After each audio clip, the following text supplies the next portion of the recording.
کچھ خوشیاں ایسی بھی ہوتی ہیں جو خوشی لے کر تو آتی ہیں مگر زخم دے کر چلی جاتی ہیں۔ سارہ احمر کی سالگرہ کا اہتمام بہت زیادہ خوشی اور محنت کے ساتھ کرے گی، مگر اسے کیا معلوم کہ یہ خوشی اس کے لیے ایک ڈراؤنا خواب بننے والی ہے۔ جیسے ہی سارہ کو یہ معلوم ہوگا کہ احمر کی سالگرہ کے کیک میں زہر ملا ہوا ہے تو سارہ کے پیروں تلے زمین نکل جائے گی اور وہ بغیر وقت ضائع کیے بھاگتی ہوئی احمر کے پاس جائے گی۔ لیکن دوستو آگے کچھ اور منظر ہوگا۔ سارہ دیکھے گی کہ احمر کی ماں کیک کاٹ کر احمر کو کھلانے والی ہی ہوگی تو سارہ جلدی سے آگے بڑھتی ہے اور جھپٹ کر کیک چھیننے کی کوشش کرے گی۔ اسی جلد بازی میں اس کا پاؤں پھسل جائے گا اور وہ سیدھی جا کر احمر کی ماں سے ٹکرا جائے گی۔ احمر کی ماں کو دھکا اتنا شدید لگے گا کہ وہ زمین پر گر جائے گی، جس کی وجہ سے انہیں چوٹ بھی لگ جائے گی۔ دوستو وہاں پر موجود سب مہمان حیران رہ جائیں گے تو احمر کی ماں سیخپا ہو کر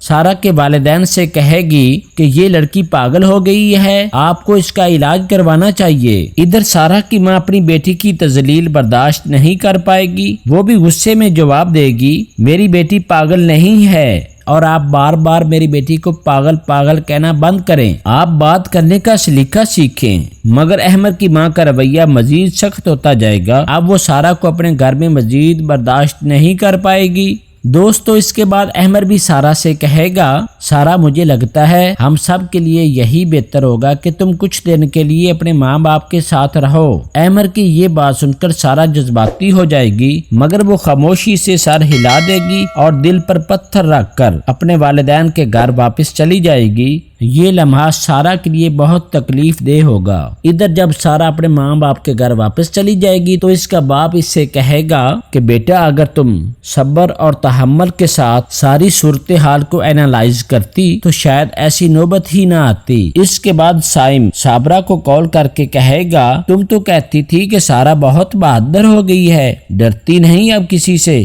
آپ دیکھو کیا حال ہوا ہے اس کا۔ صابرہ شرمندگی سے جواب دے گی شاید میرا اندازہ غلط تھا، سارہ بہت زیادہ ڈر گئی ہے۔ تو دوستو اگر آپ کو میری آج کی یہ ویڈیو اچھی لگی ہو تو اسے لائک شیئر اور میرے چینل کو سبسکرائب کرنا مت بھولیے گا تاکہ میری ہر آنے والی ویڈیوز آپ کو بر وقت ملتی رہیں۔ اپنا خیال رکھیے گا، ملتے ہیں اگلی ویڈیو میں، تب تک کے لیے اللہ نگہبان۔